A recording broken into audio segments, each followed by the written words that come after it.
Good morning, traders. So how do we trade Bitcoin and Ethereum today? So probably going to be a pretty short video this. The trend is still down. There is a couple of levels below that we haven't tagged yet that I suspect we are going to tag.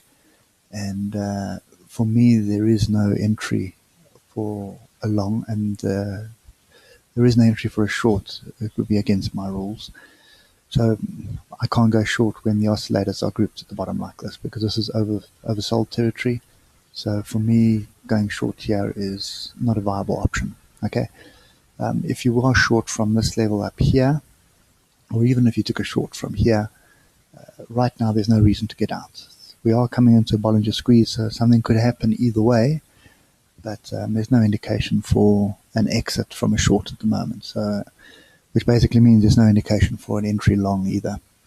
Okay, so for Bitcoin right now, let's just get down to the hour. I'm looking for a break above this level here to validate an entry long. Okay, but at this stage, we're just moving sideways. There's nothing here that tells me anything about direction up or down, to be honest. So if I was short from up here, I would have a stop above this level here, possibly even moving it down below each of these fractals on the hour, and just keep it probably in this area at the moment. But yeah, there's no indication that you need to be short or long this market. And this $6,000 area, this is now the fifth day. We're going into the fifth day that we're defending this area. So the longer we stay at this level, one of two things are going to happen. We'll either bounce quite violently, or we're going to continue down. Okay, so that's kind of the setup there on Bitcoin. Ethereum, pretty much a similar picture. We do have this falling wedge that's forming, but we've got these pretty big levels below. And on the daily, same scenario. If you were short from the top here, there's no reason to get out of this. Okay. If we just get down to the 4 hour on Ethereum, originally I was looking for a break above there, and basically I'm going to adjust that slightly, leave that to pretty much this breakout here.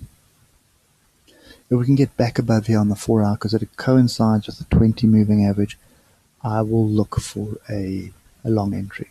But for now, there's nothing really here that stands out and screaming trade me. Okay, we do have a potential for a inverse head and shoulders forming here. So here is the shoulder, here is the head, and here is the right shoulder forming. So we need a break above this level for that to validate. Okay, so yeah, so I think for me, Ethereum and Bitcoin is really just a case of sitting quite still and watching what's going on and waiting for the right entry. It's pointless jumping in here because we're not going up. You assume it's going down, because it could just do this all day, all week. It could do it all of next week as well, until a catalyst happens that pushes a price in a direction. So you need to wait for the opportunity, and for me, there's no opportunity right now. Okay, so yeah, still watching. If you are short on this market, there's no reason to get out at the moment, but there's no reason to get long at the same time, and there's also no reason to add to your shorts. So don't go short down at this level. It's not a very good risk-reward trade, that. Okay, so yep, I'm looking for longs, and just waiting for the right setup, and we're still waiting. Anyway, guys, enjoy the day. Hope it helps, and I'll catch you guys later. Cheers, man.